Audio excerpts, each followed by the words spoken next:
Hey everyone, and welcome to AMC Movie Talk for movie fans.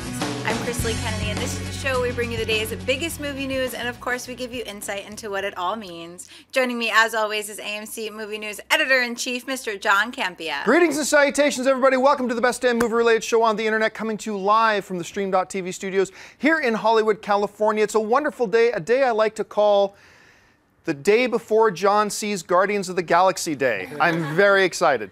Go ahead and rub it in. We also have special guests from JoeBlow.com, Jimmy to the O. Yay! Hey, I'm back. We also have AMC's Alicia Malone. So that means it must be 3 days until I see Guardians. I'm so excited. I'm so excited. And AMC's production manager, Mr. Dennis Sen. I want to say congratulations to us for our nomination for the Geeky Yes. Awards. I don't know who you guys talked about it. I can't remember if we did You or not. mentioned it. Yeah, If in case you didn't see that the other day, we were nominated, AMC Movie Talk was nominated for Best Podcast and Vlog for the 2014 Geeky Awards. So we're very excited about that. Award ceremony is actually in Hollywood. It's near my house. Yes, it's actually literally. Yeah. The Avalon Theater is like right up the street from your Yes. house. And it's, I believe, is it August 17th? I think it's August 17th. It's on Sunday. There, so tickets go on sale pretty soon. So keep your eyes open for that, guys. Oh, very cool. Party at Dennis's house. Woohoo! All right, guys. Yesterday, Entertainment Weekly put out an article revealing some major plot details about the upcoming Avengers Age of Ultron, as well as some insight into the Ultron character himself. The most major of the reveals is confirmation that Ultron's character begins as one of Tony Stark's Iron Legion, a team of Iron Man-type robots that Stark is using to continue his crime fighting since giving up being Iron Man. Ultron also serves as a surrogate son to Tony and his elements of his personality. So why is Ultron out to destroy humanity? EW reveals this line of dialogue from Ultron that explains it. I know you're good people. I know you mean well, but you just don't think it through. There is only one path to peace, your extermination. John, what do you think about these Avengers 2 reveals? I think they're great.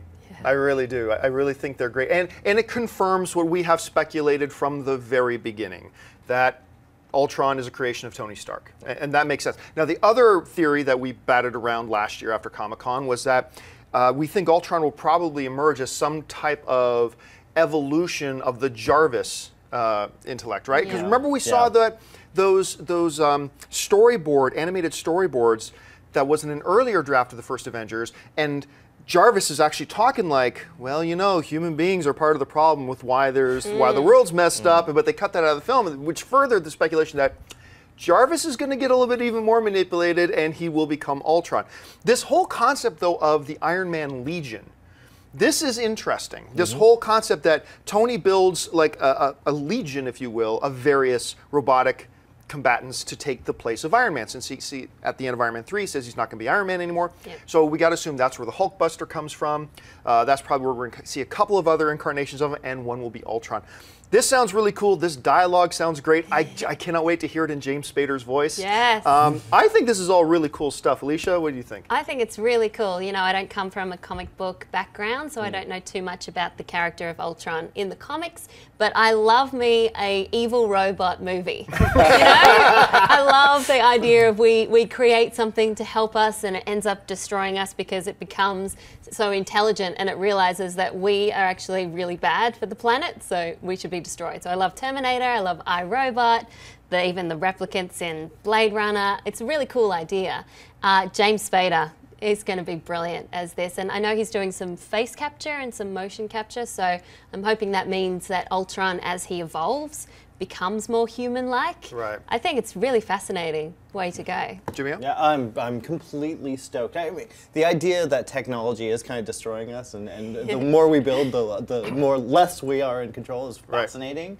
So I'm on board completely. I think we're in good hands, especially James Spader. Yeah. At what point, though, do all these more and more advanced machines we're making start to figure out, like, hey, wait a minute, you know what the problem here is? Yeah. People! Yes! Anyway, Dennis, what did you think about this stuff? Yeah, it sounds very Terminator-like. So instead of Skynet, it's Ultron. I wonder how Vision fits into all of this. I wonder if Vision is part of this legion of Iron Man warriors that Tony Stark sends out. And I kind of wish, you know, I know they're not going to do it, but I wish they were going to go with, I don't know if you guys have read the comic book, but the comic book storyline for Age of Ultron, they're kind of only using the name only. It's kind of a post-apocalyptic time travel very yeah, Days there's a of lot involved. very Yeah. Days Really? of Future Past like Okay. storyline. So I know they're not going to do it, but I think what they have so far looks great. Yeah. All right, what's next? Last year, it was revealed that Universal Studios was looking to create a classic movie monster cohesive cinematic universe.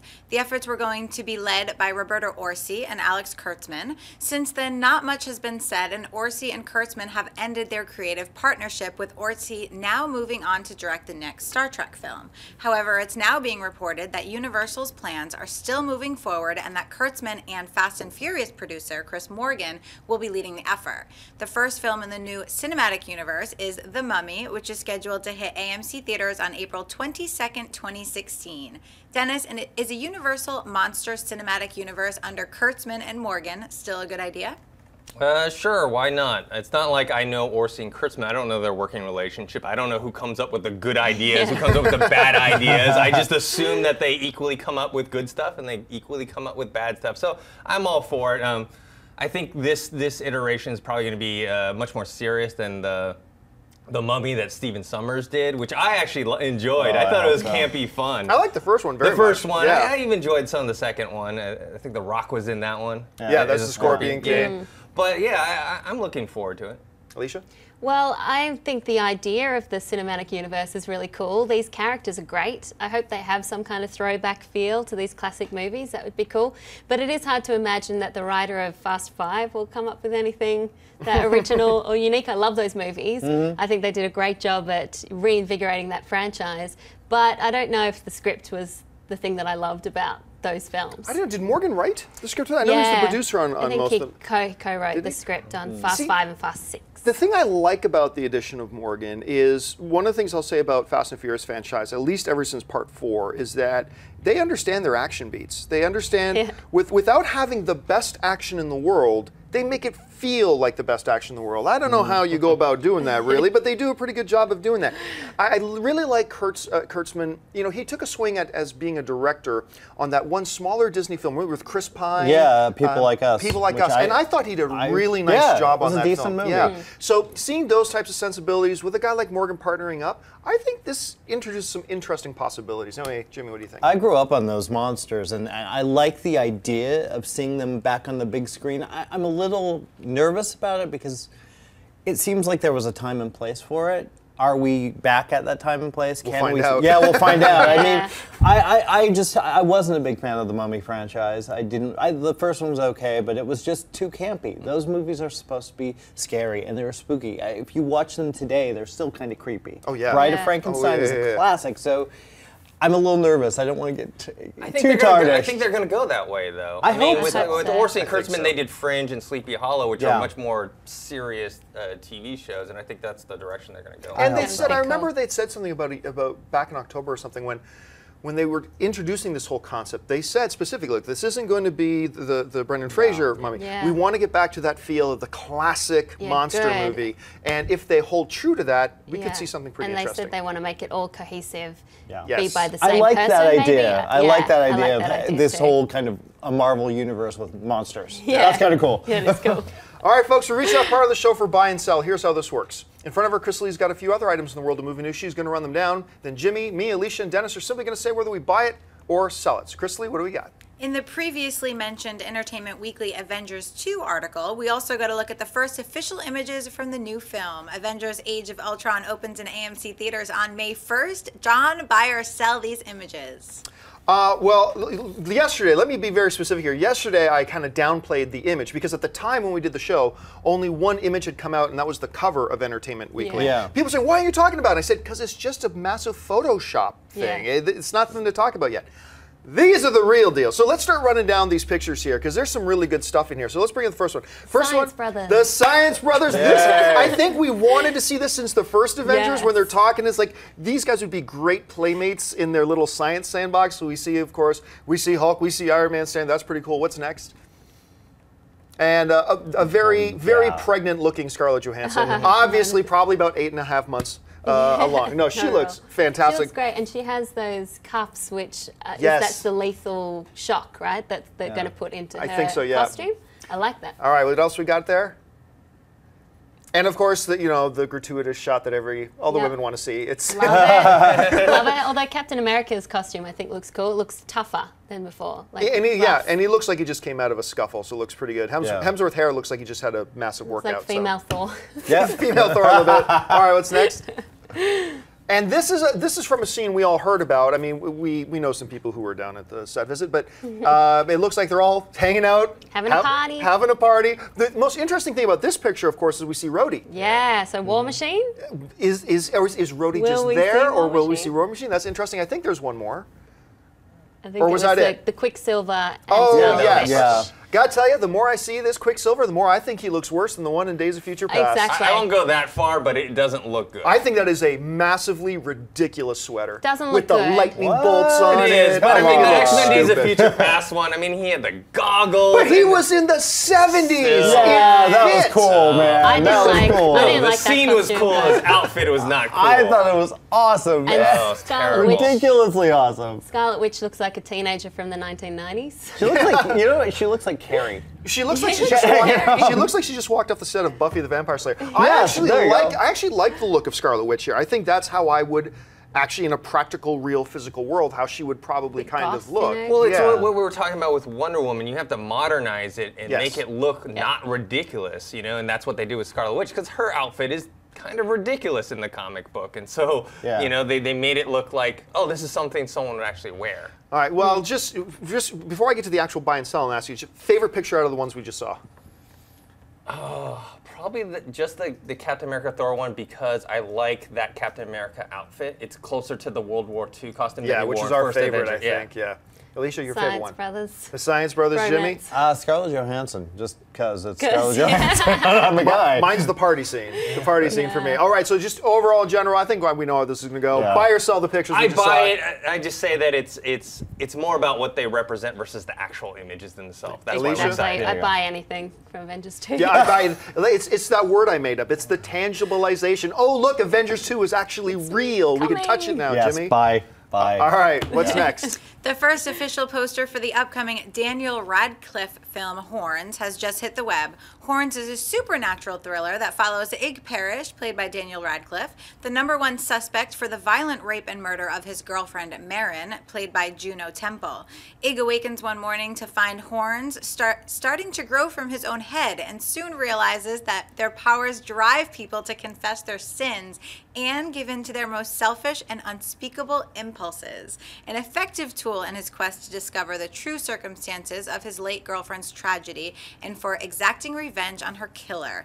Alicia, buy or sell this first poster from Horns? I buy. I think lately we haven't seen a lot of artwork in poster like this. I like that you don't see that it's Daniel Radcliffe just yet. It does look a little Hellboy-esque. Oh, it looks very Hellboy-esque. Yeah. But I love Daniel's post-Harry Potter career. I think he's making some really interesting choices and doing things you wouldn't expect, like Kill Your Darlings. And then he's got a rom-com coming out soon called What If, which I saw at Toronto. It's actually really cute. And this, playing this really dark character.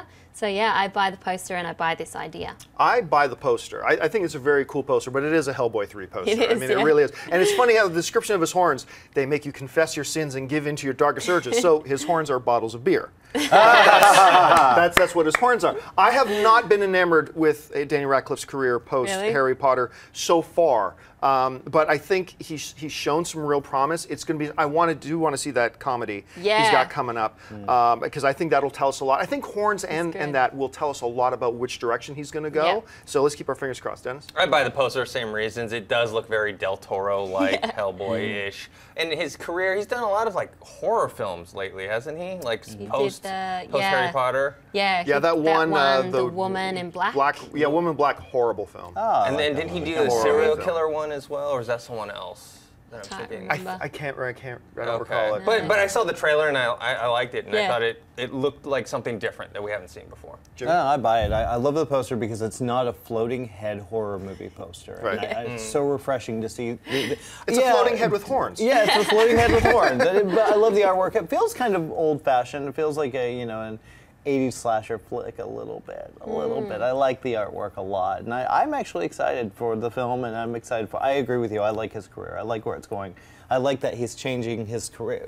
He's not doing things that are safe. Yeah. I think that's Okay, great. but let's not confuse being unable to land the big roles and having to settle for the smaller things as making artistic decisions. Let's not confuse those two things at this point. Maybe, I don't know. He's trying man. different things. All He's getting right, there. what's next? The first trailer for the upcoming Universal horror film Ouija has just hit the web. Ouija follows a group of friends who must confront their most terrifying fears when they awaken the dark powers of an ancient spirit board. Ouija opens in AMC theaters on October 24th. I will not be there. Jimmy, buy or sell this first trailer for Ouija. Okay, Supernatural is going a little bit out of control lately, but you know what? I buy it. I buy the fact that we have Halloween movies on Halloween this year. It's amazing. That's true.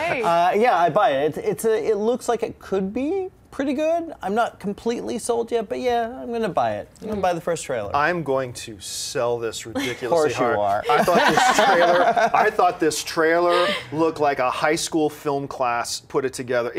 I thought it was just awful. Now, once again, it's just a trailer, Yeah, right? yeah. We've seen awful trailers to amazing movies. We've seen great trailers to terrible movies. This movie may end up being awesome.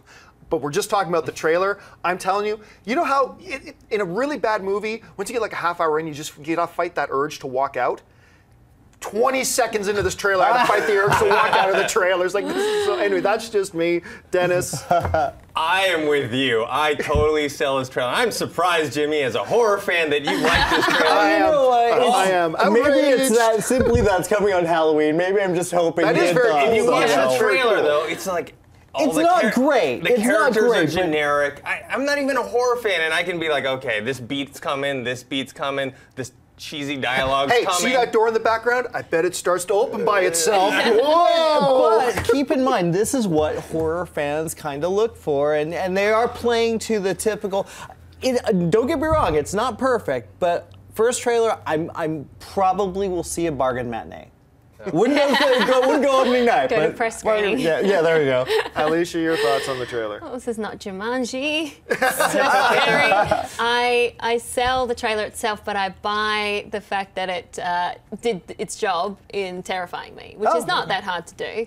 But I found it really scary, and it made me think, why haven't we seen a Ouija board movie? And then I did some research. Witch board. Witch board? Yeah, I Yeah, was Tawny gonna say, Katane, Witch one of my In the favorites. 80s? I Yeah. never saw that one. Oh, but it's good. Ouija Don't bother boards with the scare me. sequel, but. Oh, really?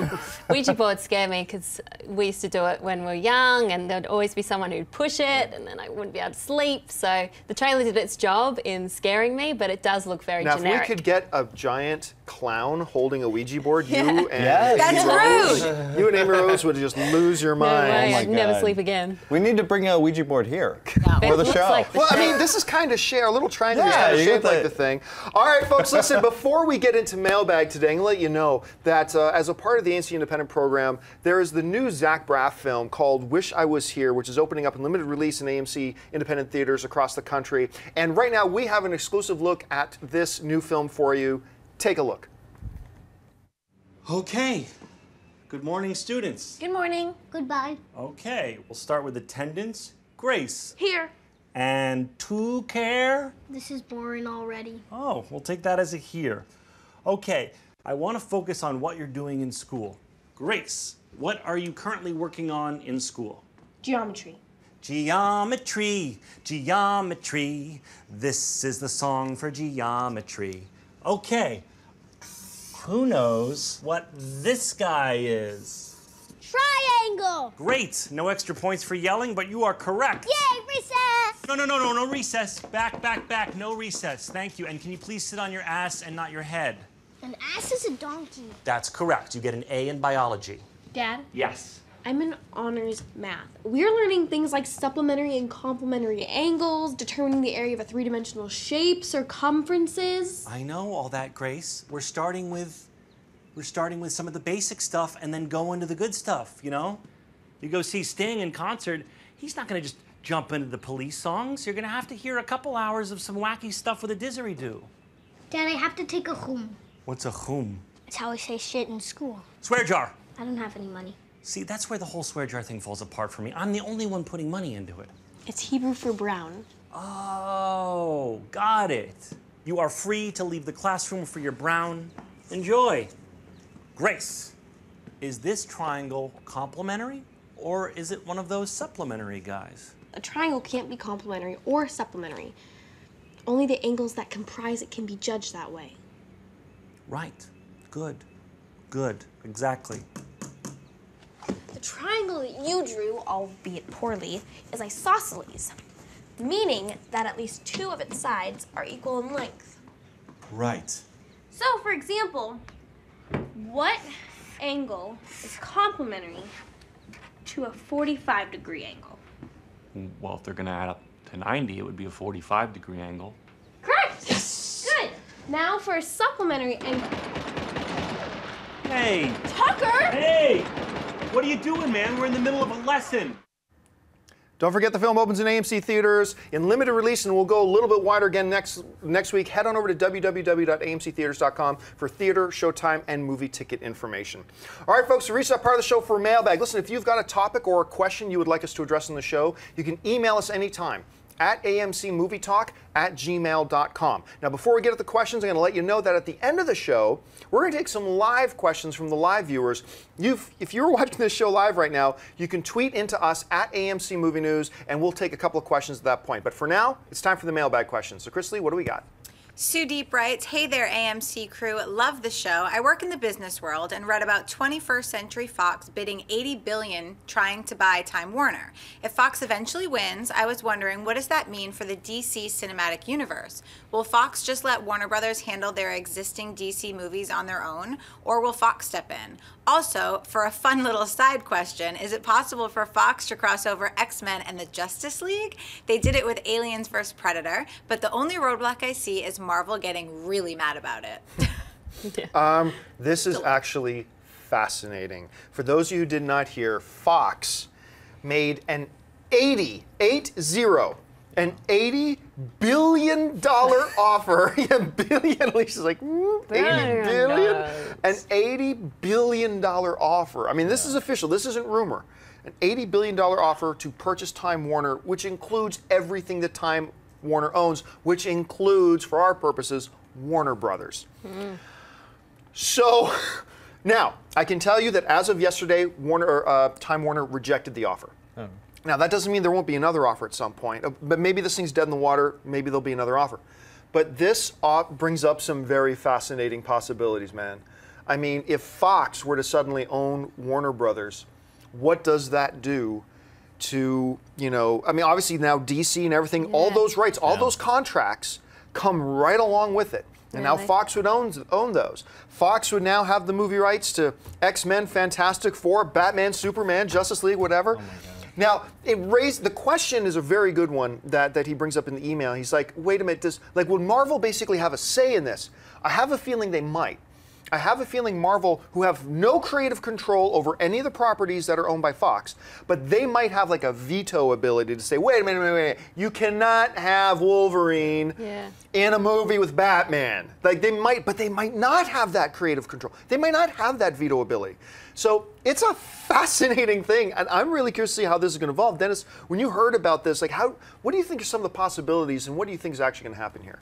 Well, I'm actually hoping that they don't merge together. Oh, or absolutely. Buy them. Yeah. I think Fox does certain things well, and they have some weaknesses, and same with Warner Bros. And they have totally different feels as company and the type of entertainment they put out, and they both put out good stuff, but just in different ways. And so I think if they do merge, I'm kind of worried, actually. I mean, in the short term, having something cool like a Justice League X-Men crossover, that might be really cool and fun. On paper. On paper. But ultimately, I don't know. I think it'd be a big mess, honestly. Yeah, I agree. It would just confuse all the brands a lot. Like, I'm just getting used to knowing which studio has which rights, and then it'll be all confused, and I don't want to see X-Men and Justice League together. I didn't even know if it did happen in the comics or not, but for me, they seem so different and separate. I'd love to keep them separate. The funny thing is, like, I think we all forget how much money Fox has. Yeah. Like Murdoch, he can just pull out and write a check for $80 billion. Here you go. I mean, that's crazy, man. Jimmy, what do you think? I'm kind of in the same boat. I would love to see this. That would be cool. Batman versus Wolverine would be kind of cool, but I just think, I don't know, the idea of changing styles, I just think it'd get really messy, and Yeah, I it don't would. think it would be a winning. I don't think anyone would win, at least viewers and fans. I just don't think we would. All right, what's next? I love that someone in the chat board said, no, foxes are very smart. They wouldn't do that. Like the animal. Love that. Okay, Andrew Evans writes, hello, AMC cast and crew. I first want to say, love the show, my favorite channel on YouTube. Oh, my thank question is, could we see Jason Statham get any type of award that's not a Guy's Choice Award? I am actually a very big Jason Statham fan. I've said for a long time, he is one of only two in this generation, one of the two legitimate action movie stars. We talk about The Rock, Jason Statham. No chance in hell. I like Jason Statham very much, and I think he does a very good job in the types of roles he's put in and the movies he is. I think he's one of the best in the business at what he does. Could I see him ever being called up for a Golden Globe or an Academy Award? Nah. And you know what? I bet nobody is more okay with that than Jason Statham. Yeah. He loves his career. He's very good at what he does. But can he become a Tom Hanks type? Can he become, a Daniel Day-Lewis type? No. Can he become a Russell Crowe type? No, that's not in his wheelhouse. And I think he's totally okay with that. What do you think, Jimmy? Well, I keep thinking of. I remember when Charles Bronson was just doing Death Wish, and then he came out with The Indian Runner. This really beautiful performance, really nuanced performance. I love that. He didn't get like an Oscar nomination. He didn't get anything like that, but he got a lot of critical acclaim for it. I could see that happening. Oscar, and like you said, he doesn't give a crap about that. He doesn't give a crap about awards. He likes making these movies. But I think, maybe 20 years, maybe he'll get a nice role. I don't know, maybe. He's awesome though. I don't see it as well. Yeah, he fits the action role perfectly. He does humor pretty well as well. He's got surprisingly good comedic timing. But in terms of awards, no. And some people might say, well, it's the roles he's gotten or whatever. But if you see The Mechanic, which I thought was really good, he was good in it. But then you see someone like Ben Foster, who's also in the same movie. Just way out. Exactly. And that guy, you were like, oh, he can be nominated for an Oscar in the future someday. But No problem. I don't think that's the issue. I definitely agree with everyone. I don't think he's going to get any awards anytime soon. A lot of Guy awards, like the viewer said. Guy's Choice. Guy's Choice. Yeah, tough guy with the best accent, maybe. He was good in The Bank Job as well, but that didn't require too much acting of him. I would like to see him in a different role, but he's just so good at being action man. Yeah, he's great at it. Statham. All right, folks, so I said we would leave a couple of minutes for your live questions, and we're going to do just that. You might have time to squeeze one in by tweeting to us at AMC Movie News. Chris Lee is our gatekeeper, so Chris Lee, what have you selected? Terrence Page says, after seeing Boyhood and loving it, do you think Richard Linklater needs to be on the list of best directors working today? Yes. No. I love him. I think he's very, very good. I think he's very, very good. I think he needs to, and I think he's up there when you consider, hey, you got your not so good directors, you got your decent directors, you got your really good directors. If you're just going to break into three categories, he belongs up there in the very good directors. Do I put him in the same category as a Christopher Nolan? Do I put him in the same category as a Martin Scorsese? Do I put him in the same category as a Steven Spielberg? I don't think yet, not when you're talking about that term elite. Because if you're going to use the word elite, you can't put 25 names in. You put in 5 names, you put in 6 names. And do I think he can get there? Everybody forgets, he's still really young. Yeah. He's going to be doing this for a long time, and we see his narrative ability is just getting better and better and better and better. He's going to get there. I just wouldn't put him in there yet. I think he's close. I think he's absolutely close. Yeah, I agree with you. You can't just put him in that big, it was Spielberg and those kind of guys, but he's on his way. I mean, the past couple of films he's made have been really beautiful, really beautiful. And I can't wait to see what he does. I like when he does these small little movies. Yes, me too. He has a really unique vision. You can tell it's a Linklater film, and that is what you say of all the best directors around. He brings his own style to the table. He's so good at dealing with time and the passage of time, and he's also so fantastic at just letting characters talk for a long time and you get to know them. Boyhood is one of my favorite films of this year. It's an incredible piece of work. So I think he's up there for sure. Yeah, I'm with you guys. He's really good, but he's not on that elite status yet. My favorite movie of his is still Dazed and Confused. Oh, yeah. All right. Fantastic. All right, what's next? Joe Hansey says, hey, AMC Movie News, love your show. Would you like a Martian Manhunter movie? And if so, who would you cast as John Jones? Honestly, no. I'm not interested in a Martian Manhunter movie. I think it's a little. Martian Manhunter. I'll confess it. It's never been one of my I was gonna say never been one of my favorite characters. I've never even liked the character. I don't know what it is. Okay. but I mean, it's all right. It's honestly, even on all the incarnations in the comics that I've read and in the animated movies I've watched, I'm always just kind of tune out when Martian Manhunter is doing his thing. I mean, no, I don't want to see it. I don't think it would be interesting, but that comes out of the place that I've never been entertained by him as a character. And I know that's almost sacrilegious to say, but it's true. He's never done it for me, Dennis. Yeah, I'm not really that interested as well. And if they do bring him in, they'll call him Manhunter. They won't call him Martian Manhunter. No, and they won't say he's from Mars. No. Yeah, yeah, I'm not interested. As a side character, fine, for like Justice League, but not a solo film. So is he a DC I'm character? going with you. Yes. We don't need that. All right, what's next? Brian J. wants to know if it spoils your favorite movie if and when actors who play a character you liked say they hated the experience in the movie. Well, I mean, we've seen this a couple times before, right? Like recently we saw Knocked Up, and then what's her name? Katherine Heigl came out and talked trash about the movie. Honestly, no. It doesn't bother me at all. When I watch a film, it's me and the movie and my experience with it. I don't care if I later hear that the assistant lighting guy said that, oh, this was a terrible set. I don't care if the star of the film comes out and says, wow, I hated that movie. I don't care. I watched the movie. I loved it. I liked it. I don't care if you say it's the best movie in the world or if you thought it was the worst movie in the world. It doesn't affect me. But I know it does with some people. What about you guys? Yeah, the only time I care is when you hear that two actors who were playing lovers didn't really get along. Like The Notebook recently. The Notebook, that was yeah, really you heard for about me that a stuff? little Girls' bit. hearts were crushed when they heard that story. Even though they ended up together in real life Yeah. after that, to hear that on set they actually didn't like each other, They kills me a little hated bit. each other. That They happens hated a lot, each other. though. That has some of the best on-screen relationships. I mean, I'm aging myself a little bit, but Moonlighting, Yes. one of the best shows ever. I mean, the first 3 seasons, With Bruce Willis, Sybil right? Shepherd and Bruce Willis. Just Oh, I thought you were talking about Moonlight with Cher and Nicolas no. Cage. Nicolas Cage. I'm like, Cher and Nicolas They Cage? hated That's each other. Moonstruck. Moonstruck. Yeah, Moonstruck. No, I think Gwyneth Paltrow and Emma, her co-star, they hate each other. So sometimes it really works. Yeah, I kind of like it. I use the anger for chemistry. Yeah. All right, folks, that'll do it for us. We're all out of time today. Thanks so much for joining us. Don't forget, Comic-Con is next week, Oh my which God. means we are going to be doing AMC Movie Talk next week. I'm going to let you know from here in the studio on Monday and Tuesday. But as soon as we wrap up on the Tuesday show, we're hopping in vehicles and headed to San Diego. And we're going to be doing AMC Movie Talk from San Diego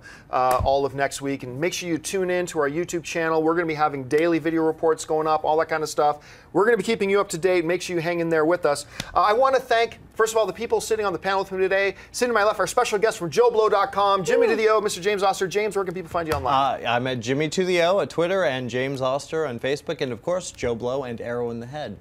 And of course, our very own Alicia Malone. Alicia, where can people find you? You can find me on Twitter and Instagram at Alicia Malone.